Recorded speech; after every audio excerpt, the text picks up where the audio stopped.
সালামু আলাইকুম। ওয়ালাইকুম আসসালাম। তুই আসছিস? আহারে, আমার ছেলের মুখটা শুকাই গেছে।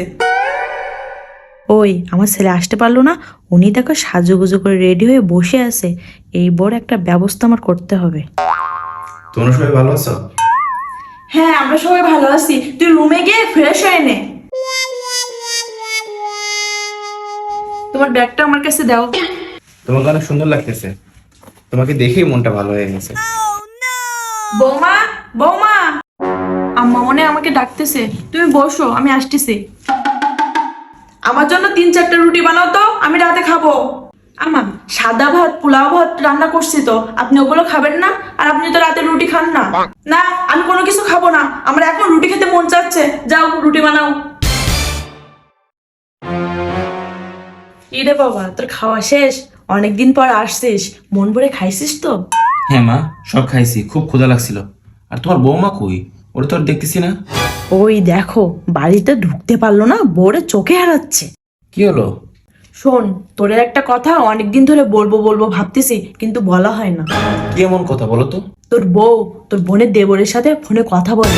তোর বোনের দেবর আমাদের বাড়িতে মাঝে মাঝে আসে। একদিন হয়েছে কি, তোর বোনরে নিয়ে আমি ডাক্তারের কাছে গিয়েছিলাম, এসে দেখি তোর বউ আর ওই ছেলে রুমে একা একা বসে কথা বলতেছে। আমার সন্দেহ মনে হওয়াতে ওই ছেলেকে আমাদের বাড়িতে আসতে মানা করছি। এখন দেখতেছি তোর বউর চরিত্র ওর মায়ের মতো। ওই মেয়ে বিয়ে করার সময় তো তুই জাত বংশ কিছুই দেখে বিয়ে করিসনি, মেয়ে পছন্দ হয়েছে সাথে সাথে বিয়ে করছিস। তুই আস্তে আস্তে সবই টের পাবি। তুমি আমাকে এতদিন বলোনি কেন এই ঘটনা?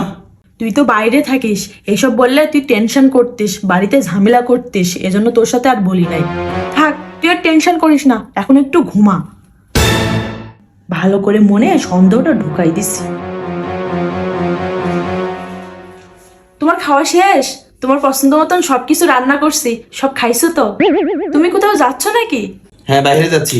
এই রুমের ভিতরে আমার দম বন্ধ হয়ে যাচ্ছে, কোনো কিছু সহ্য হচ্ছে না আমার। এভাবে বলে চলে গেল কেন? এটা কি হইল? তুমি এখনো ঘুমাওনি? আর তুমি এখানে এভাবে বসে আছো কেন? তোমার ফোন বন্ধ, তুমি এত রাত করে বাসায় আসছো, কি হয়েছে তোমার? কিছু না, তুমি আমার সামনে থেকে সরে যাও, তোমার দেখতে ইচ্ছা করতেছে না, সহ্য হচ্ছে না তোমার আমার। তোমার কি হয়েছে? তুমি হঠাৎ আমার সাথে এমন ব্যবহার করতেছো কেন? এতদিন পরে তুমি আসছো, একবারটা আমাকে ছুঁয়ে দেখবা না? তোমাকে ছুতে আমার রুচিতে পারতেছে। তুমি সরো তোমার সামনে থেকে। কি হয়েছে তোমার? আমাকে একটু বলো, তোমার পা দুইটা ধরি। তুমি নাকি আমার বোনের দেবরের সাথে ফোনে কথা বলো, বাসায় ডেকে এনে রুমে বসে কথা বলো। তুমি আমার বিশ্বাসের এই মর্যাদা দিলা? তুমি বিশ্বাস করো, আমি এইগুলো করিনি। এইগুলো আমি কেন করব? আমার মা আমাকে ছোটবেলায় রেখে অন্য কারোর হাত ধরে চলে গেছে, তারপর থেকে আমি সৎমার অত্যাচারে বড় হয়েছি। তুমি আমাকে পছন্দ করে বিয়ে করছো, তোমার মতন একটা স্বামী থাকতে আমি কেন এইগুলো করব? তুমি বলো।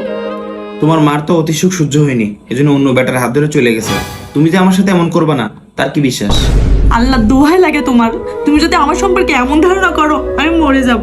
আমার মা ছোটবেলা আমাকে রেখে চলে গেছে, এটাতে আমার দোষ কোথায়? তোমরা সবাই আমাকে এটা নিয়ে কথা শোনাও। তোর পা দুইটা ধরি, তুমি আমাকে অবিশ্বাস করো না। তুমি ছাড়া আমার আপন বলতে কেউ নাই। তুমি যদি আমার সম্পর্কে এই অবিশ্বাস নিয়ে ঘুমিয়ে যাও, তাহলে সকালে উঠে আমার মরা মুখ দেখবা। না, এই মেয়েটা সঠিক বলছে, আমি এর ফাফা কষ্ট দিচ্ছি, ভুল বুঝতেছি। মরে যাবা কেন? একদম এভাবে বলবো না। উঠো, উঠে এখানে বসো। মা কেন এভাবে বললো? আমি এই সংসারের জন্য এত কিছু করি, তারপরে তোমার মা বোন আমাকে সহ্য করতে পারে না। তোমাকে কখনো কিছু বলি নাই, ছোটবেলা থেকে আমার সৎমার অত্যাচারে বড় হয়েছি, আর তোমার জন্য তোমার মা বোনের কথা সহ্য হতে পারবো না?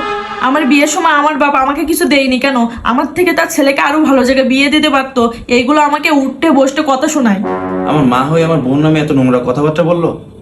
তুমি যাও, ফ্রেশ হয়ে আসো, আর কান্নাকাটি করো না, আমি দেখতেছি ব্যাপারটা। বৌমা, তোমার হাতের দুইটা চুড়ি কোথায় পাইছো? আম্মা, আপনার ছেলে আমার জন্য নিয়ে আসছে। কই, আমাদের তো দেখাও নেই। আর আমার যে আরো দুইটা মেয়ে আছে, তাদের জন্য নিয়ে আসিনি। তা তো আমি জানি না। তুমি সবই জানো। এই ছোট লোকের বাচ্চা আমার এই বাড়িতে আসার পর থেকে আমার ছেলে মা বোনের কথা ভুলে গেছে। আমার ছেলেকে আমি কতবার বুঝাইছি এদের জাত বংশ ভালো না, এদের চরিত্র সমস্যা আছে। আমার ছেলে আমার কথা কানেই নেই না। দেখেন আম্মা, আমার চরিত্র নিয়ে কথা বলবেন না। আমি এমন কিছু করিনি যে আপনি আমার চরিত্র নিয়ে কথা বলবেন। এই ছোট লোকের বাচ্চার কত বড় সাহস আমার মুখের উপর কথা বলে! আর একটা কথা বললে কিন্তু জুতা পেটা করে এই বাড়ি থেকে বের করে দিব। তুমি ছোট লোকের বাচ্চা কারে বলতেছো? তুমি কি ভুলে গেছো ও তোমার ছেলের বউ? তুই জানিস না বাবা ও কি করছে, আমার মুখের উপর তর্ক দিছে, ওর কত বড় সাহস। আমি সব শুনছি কে কি বলছে। আসলে এই এতিম মেয়েটাকে বিয়ে করা আমার পাপ হয়েছে। ভাবছিলাম আমার বাড়িতে এসে ও অনেক ভালো থাকবে, কিন্তু তোমরা এখনো তাকে মেনে নিতে পারোনি। আমি বাইরে চাকরি করি, এই মেয়েটাকে বিয়ে করে তোমাদের কাছে রেখে গেছি। বলছি মা, মেয়েটা ছোটবেলা থেকে মায়ের আদর পায়নি, তুমি একটু তাকে মেয়ের মতো করে রাখো। আর এখন বাড়িতে এসে দেখতেছি তোমরা সবাই তাকে দাসী বানায় রাখছো। তুই যেটা ভাবছিস সেটা না। তুমি চুপ থাকো। তুমি আমার বউয়ের সাথে সংসার করতে দিবা না দেখা তুমি আমার বউয়ের চরিত্র নিয়ে উল্টাপাল্টা কথা বলছো। তুমি মা হয়ে এটা কেমনে করতে পারলা?